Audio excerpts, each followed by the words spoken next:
Cardinals. How'd they do in the draft? Well, first off, I would like to say I feel like I've been pretty easy on a lot of these teams on their drafts. Yeah. But I will tell you, this division right here is the one where I'm not going to be easy because only one team and this division got better in this draft. Every other team did jack squat, nothing, nada.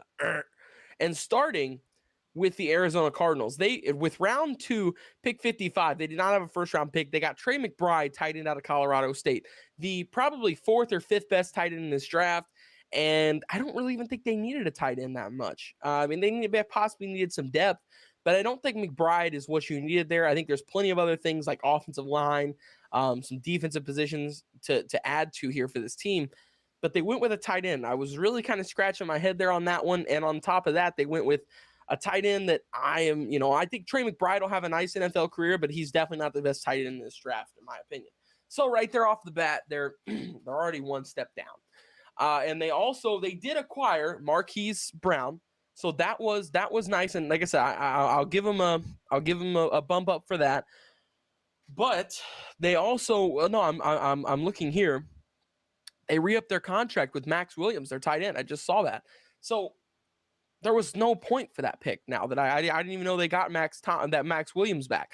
So there was no point for it. So anyway, so moving on here, they got Cameron Thomas and Myjai Sanders, edges out of San Diego State and Cincinnati.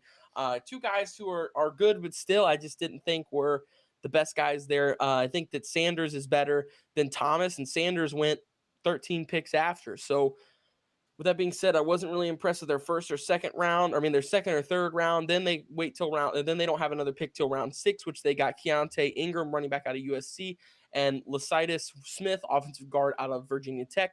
I do like Smith. I think Smith could be influential for this team, and I think in a couple of years he could be a starter for this team. Because like I said, I know I've said it 100 times. I'm going to keep saying it.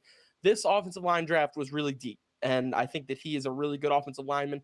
And Ingram is not terrible, but once again, I just really didn't think that they needed that much running back depth, and I didn't think that this was the right guy. I think they should have signed a different veteran maybe to add to their group.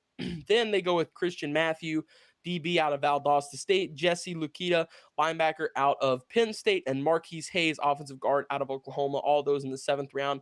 Just depth guys, but still kind of felt like it was a little bit of a reach on a couple of them. I don't mind Hayes. Lukita's okay, but I really felt like Matthew was kind of a reach. I didn't expect him to get drafted.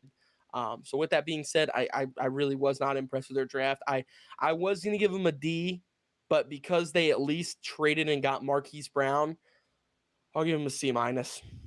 Yeah, pretty much the only thing that saved them was that trade on draft night, which surprised everybody, right? But that was definitely the theme of the draft, was trade.